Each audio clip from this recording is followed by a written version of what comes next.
ज्यादा है। लेकिन सबसे पहले हम आपको ऑपरेशन सिंदूर के 6 असाधारण वीर सैनिकों की कहानी दिखाना चाहते हैं। ये असाधारण सैनिक हैं जो अपना काम भी असाधारण तरीके से करते हैं और इनकी जो बहादुरी है, इनकी वीरता जो है वो भी असाधारण है।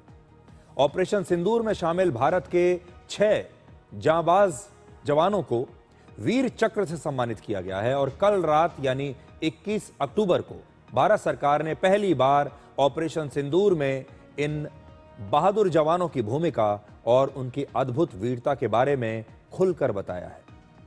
तो सबसे पहले अब हम आपका इन हीरोज के साथ परिचय कराते हैं।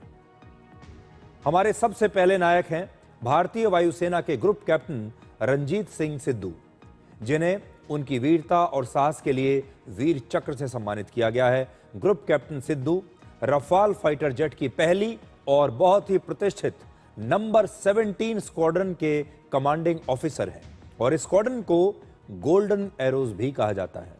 ऑपरेशन सिंदूर के दौरान ग्रुप कैप्टन सिद्धू ने अपनी टीम के साथ 3 अलग अलग सैन्य ठिकानों से पाकिस्तान के खिलाफ अभियान चलाया, जिसमें वो खुद भी शामिल हुए, जिसमें रफाल फाइटर जेट से पाकिस्तान पर हमला किया गया और पाकिस्तान के एयर बेसिस पर ब्रह्मोस मिसाइल से हमला करने वाले सुखोई 30 MKI को भी इन्होंने सुरक्षा दी। रणनीति ये थी, प्लानिंग ये थी कि सुखोई 30 MKI विमानों से ब्रह्मोस मिसाइल को लॉन्च किया जाएगा और हमारे पास सिर्फ सुखोई ही अकेला एक ऐसा एयरक्राफ्ट है जिससे ब्रह्मोस मिसाइल लॉन्च की जा सकती है। लेकिन जब कोई विमान दुश्मन पर हमला करने के लिए जाता है तो विमान को कवर फायर की आवश्यकता होती है, यानी उसे हवाई सुरक्षा की भी जरूरत होती है और इस मिशन में रफाल फाइटर जेट ने इन विमानों को सुरक्षा देने की जिम्मेदारी निभाई। यह मिशन बहुत चुनौतीपूर्ण था, लेकिन ग्रुप कैप्टन रणजीत सिंह सिद्धू ने अपनी टीम के साथ, अपने बाकी सैनिकों के साथ इसे असाधारण बहादुरी के साथ अंजाम दिया। भारतीय वायुसेना के एक और fighter pilot group captain Manish Arora को भी वीर चक्र से सम्मानित किया गया है। ये हमारे दूसरे हीरो हैं। ग्रुप कैप्टन अरोड़ा ने पाकिस्तान के कई आतंकवादी ठिकानों और पाकिस्तानी एयर बेसिस पर हमला किया। इन हमलों के दौरान ग्रुप कैप्टन अरोड़ा इस मिशन के लीडर थे और उनके विमान पर पाकिस्तान के लड़ाकू विमानों और पाकिस्तान के एयर डिफेंस सिस्टम से भी हमला हुआ। ग्रुप कैप्टन अरोड़ा ने इन हमलों से बचने के लिए रात के अंधेरे में जमीन के बहुत ही करीब उड़ान भरी, जो बहुत खतरनाक हो सकती थी, और ऐसा करके उन्होंने दुश्मन के रेडार और पाकिस्तान की मिसाइलों को चकमा दिया और पाकिस्तान में अपने हर लक्ष्य को उन्होंने नष्ट कर दिया। ऑपरेशन सिंदूर के तीसरे नायक हैं भारतीय वायुसेना के ग्रुप कैप्टन अनिमेष पटनी, जिन्हें वीर चक्र से सम्मानित किया गया है और ग्रुप कैप्टन अनिमेष पटनी एक S-400 एयर डिफेंस सिस्टम के कमांडिंग ऑफिसर हैं, जो दुश्मन के किसी भी फाइटर जेट, मिसाइल या ड्रोन को हवा में ही नष्ट कर सकता है। ग्रुप कैप्टन पटनी ने पाकिस्तानी विमानों को हवा में ही मार गिराया और अपने S-400 एयर डिफेंस सिस्टम को भी दुश्मन के हमलों से लगातार उन्होंने बचा कर रखा। उनकी यूनिट ने एक पाकिस्तानी जासूस को भी गिरफ्तार किया। ऑपरेशन सिंदूर के दौरान हमारे एयर डिफेंस सिस्टम ने मिलकर, जो हमारे जितने भी एयर डिफेंस सिस्टम्स थे, उन सभी ने मिलकर पाकिस्तान की मिसाइल्स और ड्रोन्स का हमला कामयाब नहीं होने दिया। और इसीलिए आपको याद होगा, जब ऑपरेशन सिंदूर चल रहा था तो आप सब अपने अपने घरों में सुरक्षित थे। पाकिस्तान की कोई भी मिसाइल, पाकिस्तान का कोई भी फाइटर जेट, पाकिस्तान का कोई भी हथियार भारतीय सीमा में प्रवेश नहीं कर पाया और उसका कारण था हमारा एयर डिफेंस सिस्टम। पाकिस्तान को चीन के सैटेलाइट से लगातार हमारे S-400 एयर डिफेंस सिस्टम की लोकेशन मिल रही थी। तो आप सोचिए, जब ये बात लगातार हमारी सेना कह रही थी कि ऑपरेशन सिंदूर के दौरान चीन पाकिस्तान की मदद कर रहा था, और कैसे मदद कर रहा था, चीन के जो सैटेलाइट्स थे वो हमारी जासूसी कर रहे थे, हमारी सेना की लोकेशन लगातार पाकिस्तान के साथ शेयर कर रहे थे, बता रहे थे कि हमारे एयर डिफेंस सिस्टम्स कहां पर हैं, हमारे फाइटर जेट्स कहां पर हैं, हमारे कौन कौन से हथियार कहां पर इंस्टॉल्ड हैं।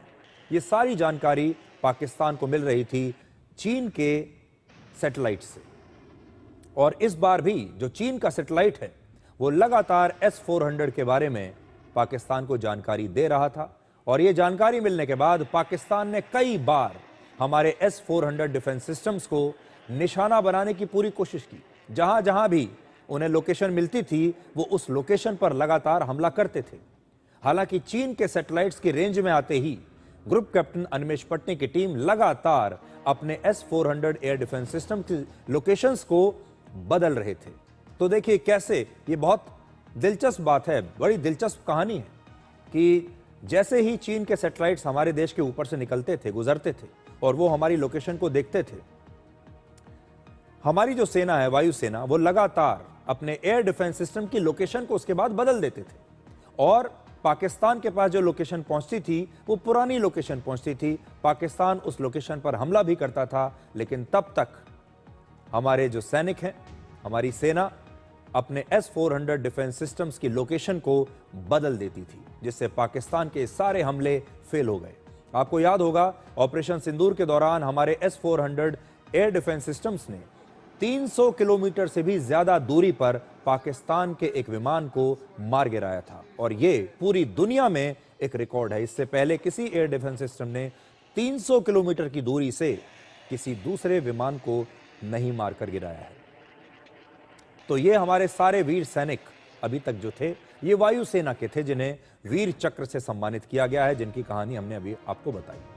लेकिन भारतीय सेना में भी हमारे हीरोज हैं जिन्हें वीर चक्र से सम्मानित किया गया है और भारतीय सेना के कर्नल कोशांक लांबा को उनकी असाधारण वीरता के लिए इस बार वीर चक्र से सम्मानित किया गया है।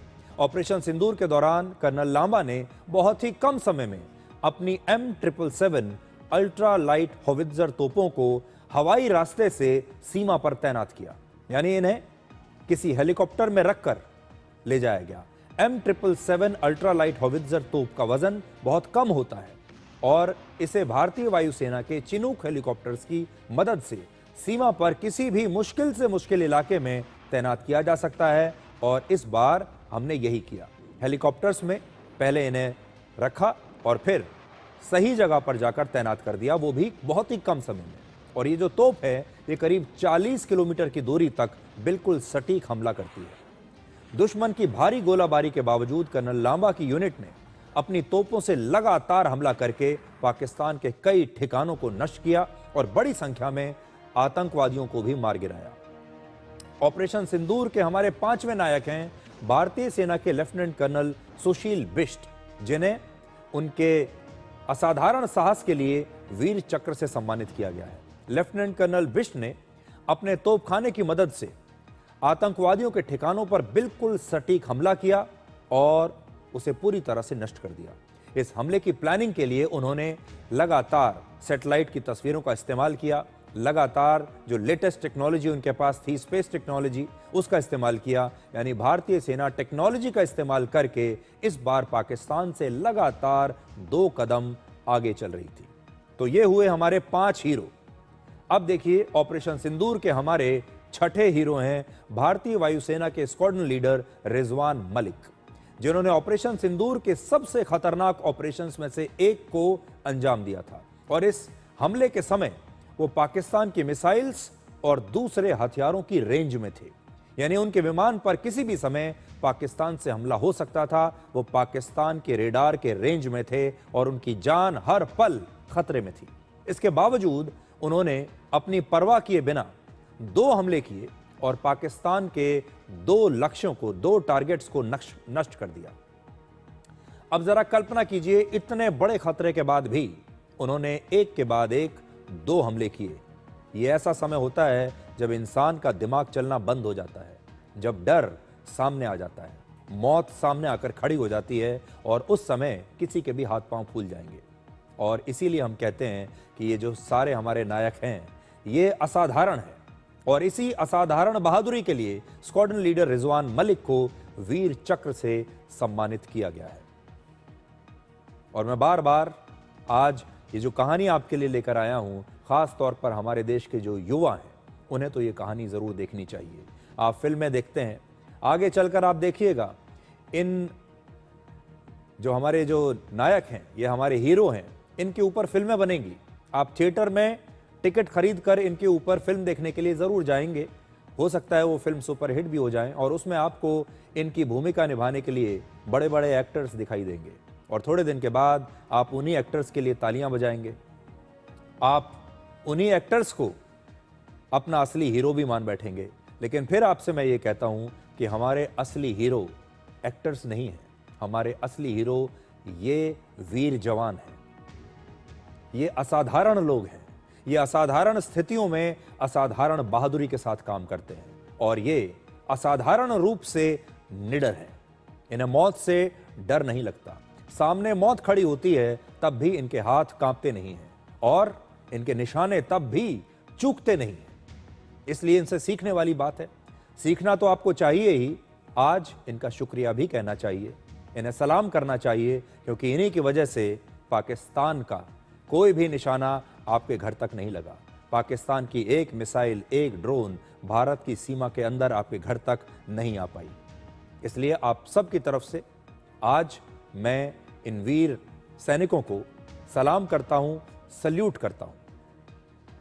ऑपरेशन सिंदूर के दौरान हमारी तीनों सेनाओं ने मिलकर यह युद्ध लड़ा था और सिर्फ 4 दिनों में पाकिस्तान को सरेंडर करने के लिए मजबूर कर दिया था। और आज दिल्ली में रक्षा मंत्री राजनाथ सिंह ने बताया कि ऑपरेशन सिंदूर के दौरान भारतीय सेना ने जो दर्द पाकिस्तान को दिया है उसे वो कभी भूल नहीं पाएगा। आज दुनिया एक गहरे परिवर्तन के दौर से गुजर रही है और जिस गति से ग्लोबल ऑर्डर बदल रहा है उसी तरीके से, उसी तेजी से वारफेयर के तरीके भी बदल रहे हैं। अब युद्ध सिर्फ सीमाओं पर नहीं लड़े जाते, वे हाइब्रिड और असिमेट्रिकल स्वरूप ले चुके हैं और इनके थिएटर्स ऑफ कॉन्फ्लिक्ट जमीन से लेकर आउटर स्पेस तक फैले हुए हैं। अभी रिसेंट उदाहरण के रूप में आप ऑपरेशन सिंदूर को देख सकते हैं। ऑपरेशन सिंदूर के दौरान तीनों सेनाओं के बीच असाधारण ज्वाइंटनेस और इंटीग्रेशन को देखने को हम सबको मिला है। उस ज्वाइंटनेस और इंटीग्रेशन का परिणाम क्या हुआ, यह तो पूरी दुनिया ने देखा है। ऑपरेशन सिंदूर ने पाकिस्तान को चारों खाने चित्त करने का काम किया है और वह आज भी उस दर्द से वो भूल नहीं पाया है। तो आज आपने अपने वीर सैनिकों की ये कहानी सुनी और साथ ही हमने आपको ये भी बताया है कि ये जो वीर सैनिक हैं, इनके जो सच्चे दोस्त होते हैं वो होते हैं इनके हथियार। और उनकी तस्वीरें मैं एक एक करके वापस आपको एक बार अगर दिखाऊंगा तो आप देखिए, आपको उनके हथियार भी नजर आएंगे। किसी का हथियार है सुखोई विमान, किसी का हथियार है रफाल फाइटर जेट, किसी का हथियार है S-400 एयर डिफेंस सिस्टम, किसी का हथियार है उसकी होविट्जर तोप, किसी का हथियार है उसकी हाई टेक्नोलॉजी। तो आज आप इन्हें सलाम कीजिए और साथ ही इनके जो सबसे सच्चे पार्टनर हैं, यानी इनके हथियार, इनकी मशीन, और इसीलिए हम अंग्रेजी में जो कहते हैं मैन एंड मशीन्स। तो ये जो लोग हैं ये इंसान हैं, लेकिन इनके साथ उनकी मशीनें हैं जो पूरी वफादारी के साथ इनका साथ निभा रही थी। और इन मशीनों के बल पर, इन हथियारों के बल पर, तो इंसान और हथियार जब मिलते हैं, इंसान और मशीन का जब ये मेल होता है, इंसान का दिमाग चलता है और मशीन की टेक्नोलॉजी चलती है। इंसान की उंगली बटन दबाती है और मशीन फायर करती है। ये जो डेडली कॉम्बिनेशन जब बिल्कुल सही सटीक निशाने पर जाता है, तब ऑपरेशन सिंदूर में जो कुछ हुआ वो आपको देखने को मिलता है। इस बीच पाकिस्तानी सेना में दूसरे सबसे शक्तिशाली जनरल का